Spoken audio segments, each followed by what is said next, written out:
paying me for this. All that stuff takes place. Okay, so let's change it up. I'll be let's raise it out. All the way back. And let's see, Danny O, why don't you be the stroke, okay? Since it happens to be a starboard stroke boat. I'm Sherri, and we're both from New York. We grew up in Long Island. I saw this on the Wide World of Sports when I was little, but I never saw anybody row. First time I ever saw a rowing shell, I was in a sailing race. I went to school in Albany State University, and I was between racing divisions, and I was wandering around the school, and I wandered into the boathouse, and I saw shells, and I didn't know what they were. And I looked at them, and I remembered the Wide World of Sports when I was really little, and I went, oh my God, this is one of those. And I looked inside, and I went, I gotta do this. These people are serious. They bolt their shoes in here. So I moved out here and joined the Lake Washington Rowing Club, and learned how to row, mostly from their dad. And then came and knocked on Bob's door, and not realizing that he coached the Olympic team, and told him he should coach me. So I guess I'm a walk-on. Very successful. No rowing in college. How old were you when you started rowing, Sherri? 22. 22? I've been telling everybody 32, Sherri. Women's rowing here in the Seattle area. And I just thought it would be super fitting if we named this new boat after Sherri. So Sherri, come on over here. This is really cool. And I really can't believe it. the tradition is that when we christen these boats, we do it with finish line water instead of champagne. Okay? So we have some finish line water, right, Alan? Okay, we have finish line water here in the boat.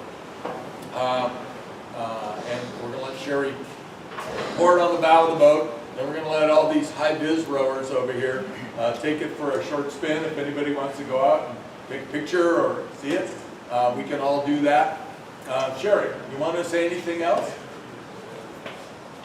It's like I told him, it's rendered me speechless for the first time in my life.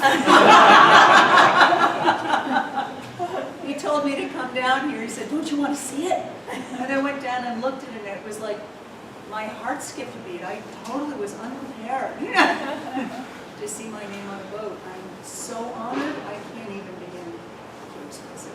Thank you. Go really fast in it. Don't hit anything. Yeah, that's one of the caveats. You know, normally there's a coxswain right here, and I always remind them that they're right in the crumple zone. Where there's no coxswain here, so Gracie, you're in the crumple zone today. And at any rate, I can guarantee you this boat's going to be put to really good use. And not only will it remind kids in our program, you know, the boat's named after you, Sherri, but your friends in Seattle are going to see it all the time. So, yeah, it's cool. Okay. Normally we do this outside, only we got plenty of room inside today, so we'll do this and then let the crew take the boat outside.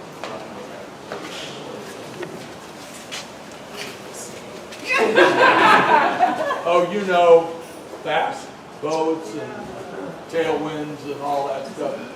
Go really fast, be really safe, and God bless the you.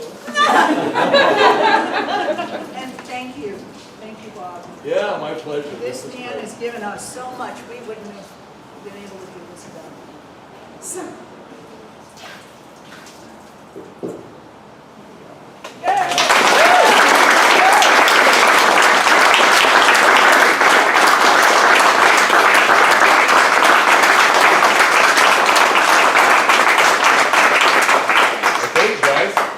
Sherri, these are your flowers, and I didn't do a very good job of trimming them up, so you can overhaul when you get it out.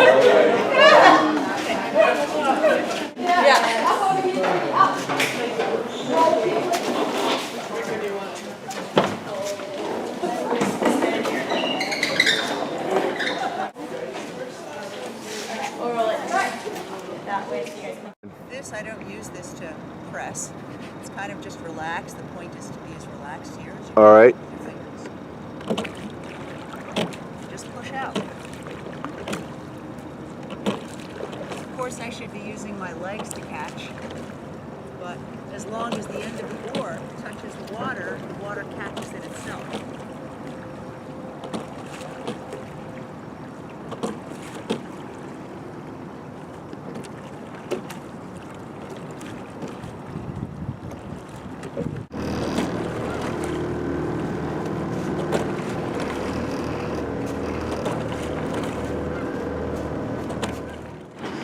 I'm Sherri Cassuto, and I had the privilege of being coached by Frank Cunningham when I first learned how to row.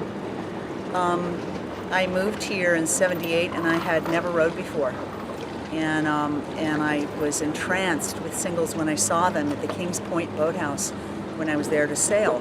How old were you? And, I was in college. So I was maybe 18.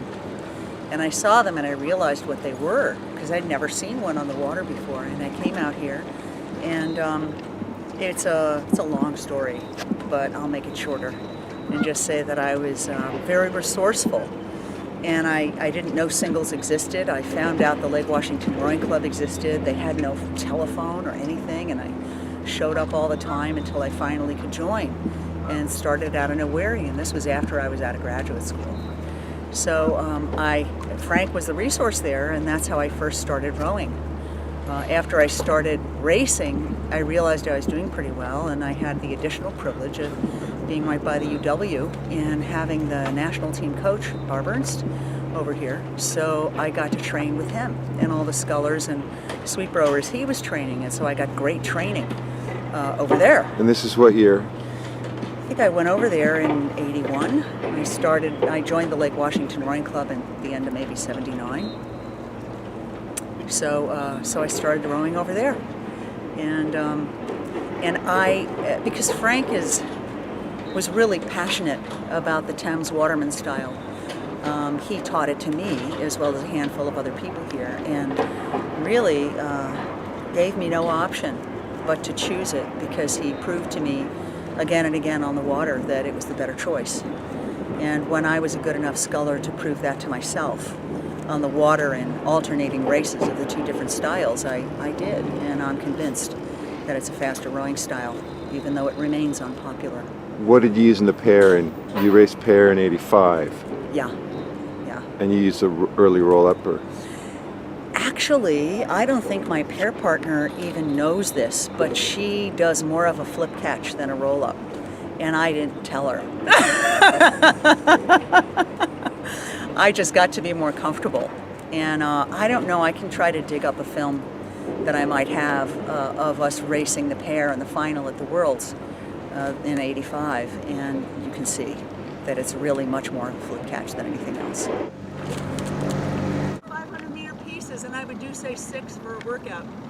And I would take into account the speed of the water through the cut. And I would do, say, the first piece, the Thames Watermen style. The second piece, USRA style. Third piece, Thames style. Fourth piece, US style. And compare the times. Then the next time I did it, I do the US style first, and then the Thames style second, and alternate it that way. And I was a scientist. I proved to myself that it was faster, because I wouldn't commit. It was too big a risk, unless it was faster, but it was faster.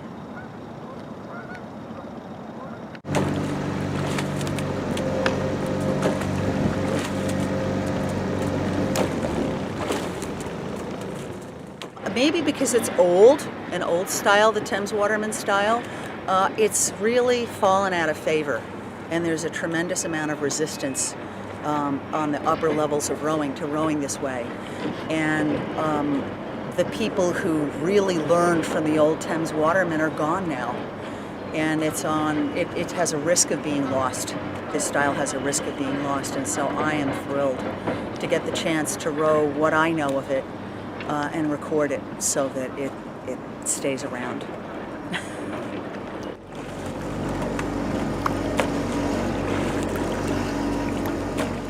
So I was known as I tried out for the sculling team for using this style, and it was very unpopular in the USRA, and the coaches argued with me about it a lot. They thought I should just stop it. I should get with the program and start using the USRA style, but you know, when you're trying to be the fastest you could possibly be, and you've just proven to yourself that what you're using is faster, you can't go backwards. So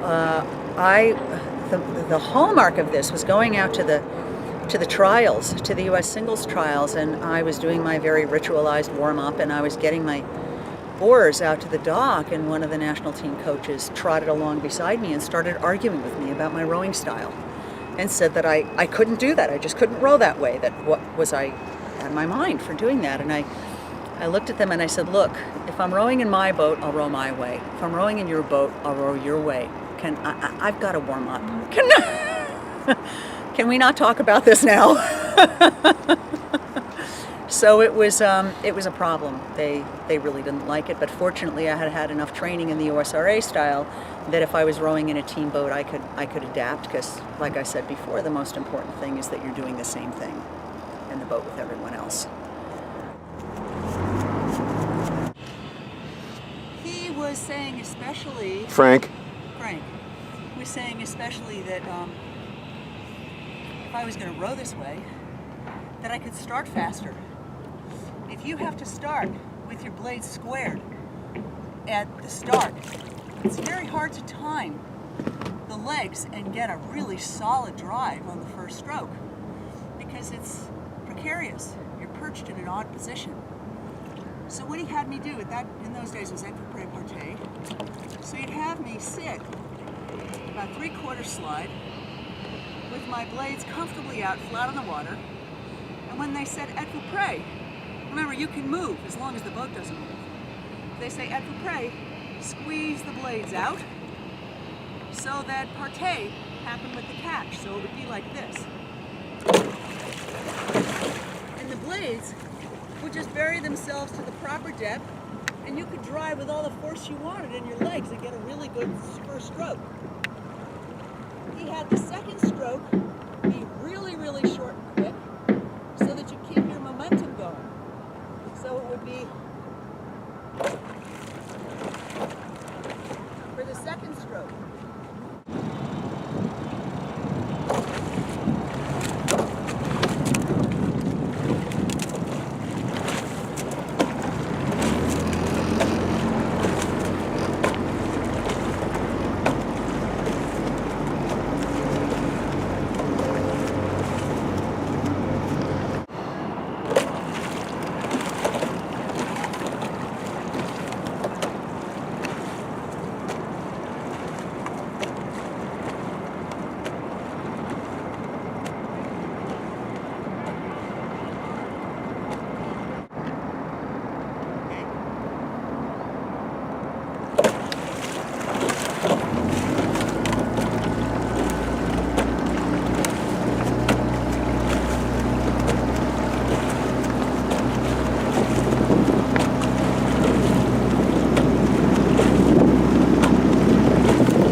When I started sweep rowing, the style was the East German seaback position, so it was like this, and everyone was approximating that. And as you know, the most important thing in rowing is that everybody does the same thing.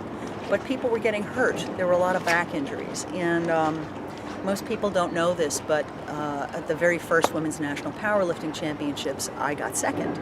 So I have a lot of experience with weightlifting. I designed weightlifting programs for universities, and I think that the important lesson that we can learn about rowing style comes as well from weightlifters. The old Thames Watermen style, one of the hallmarks of it, is that the finish is squeezed through with the shoulders, chest up, squeeze through with the shoulders, and you finish tall, and then immediately snap your pelvis behind you with your hands, so it's a finish like this, and you snap yourself out of the bow so that the bow doesn't plow down. It stays high, and you get yourself out to half slide and then slowly continue the rest of the slide to the catch. And It's much stronger and much safer. I don't know of anybody who rows this way that got a back injury from rowing. And I've had this discussion with people time and time again to be relaxed and in a neutral position. But for us, we sit so much, neutral ends up not being neutral. It's like this, it's a slouch. But you never ever see a weightlifter deadlifting in a slouch. They hurt themselves. They all very studiously stick their pelvis out behind them, chest up, look at a point high up the wall, and deadlift from this position because they know that it's strongest and safest, and they're the ones that have to use the strongest position available because it's all about how much weight they can lift. So I think we can take the lesson from the discipline of weightlifting that there really is no question, but that this is not only a safer body position, but far stronger.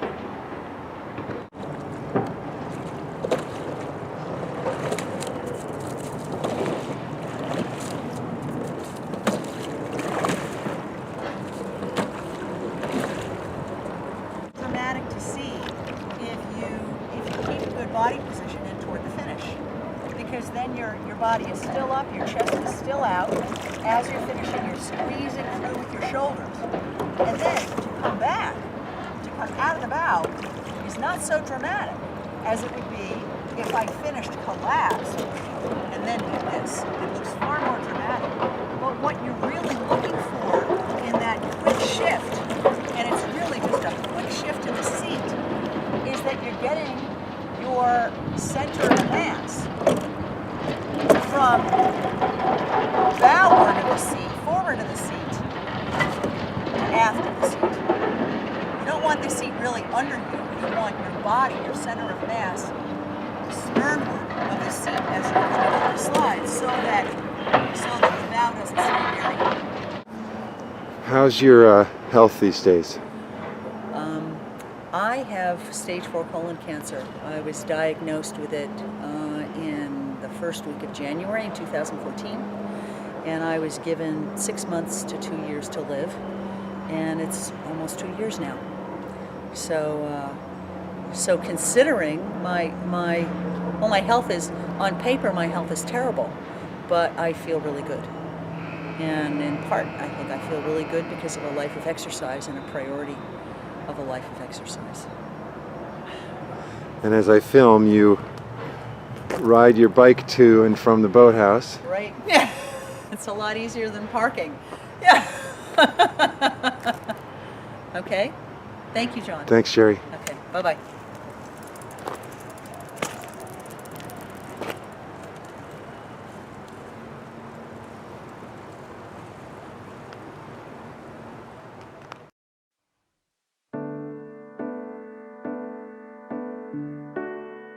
I used to watch the Olympics all the time when I was younger, and it looked really amazing. I moved to Seattle in 1978. I started rowing a few months later. So I got to train with spectacular athletes, people I was floored by. Going to the Olympics in 1984 when it was in the United States was amazing. In 84 I was in the sweep team, in 88 I was in the sculling team. I thought I had an ulcer. My performance started to go down. I started to actually lose. And I'm not used to that. You know, I thought, what's going on? How come I can't put out? So I went in to find out whether I had an ulcer or not. I was diagnosed with stage 4 colon cancer in the first week of January 2014. I had metastases to my lungs, and I had a liver so stuffed full of tumors that there's stage 4 and there's stage 4++. You know, you've got 6 months to 2 years. You know, get your affairs in order. I had my first dose of chemo 2 days before my birthday. I had 23 rounds of chemo. You know, most of cancer treatment is really hurting us, and I've had enough. She's directing and telling her doctors that she doesn't want poisons in her body anymore. And the clinical trial is a great way for patients to keep fighting the cancer by trying new and novel treatments.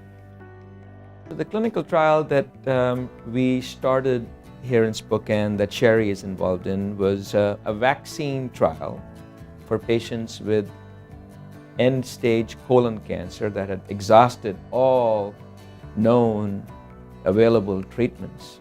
What the trial is hoping to do is to vaccinate Sherri and other patients with the vaccine which has the antigen that is present on the cancer cells, so they can build an immune response, just like we have vaccines for smallpox or chickenpox or shingles. I was able to receive the vaccine in either of the 2 testing sites that there were, which meant Spokane, Washington, or Duke University. And I live in Seattle, so I come to Spokane, Washington. My treatment will be 3 vaccinations at 3-week intervals and then 3 boosters. On average, they're patients who all were advanced colon cancer patients who tried the vaccine, lived on average 11 and a half months longer. But it gives her the hope that she could get benefit from the vaccine before we are able to do the larger trials. The staff is warm and kind and very helpful. I want people to tell me what the reality is, and I feel like Dr. Chaudhry will do that. Sherri is a very active participant in her care. She does tremendous amounts of research. She wants healthy living, healthy lifestyle, and she wants to enhance her immunity so that she can fight her cancer. Almost everything I do, unfortunately, I do competitively. And I'm doing cancer competitively. That's a fighting attitude. You got to have that attitude to fight the cancer.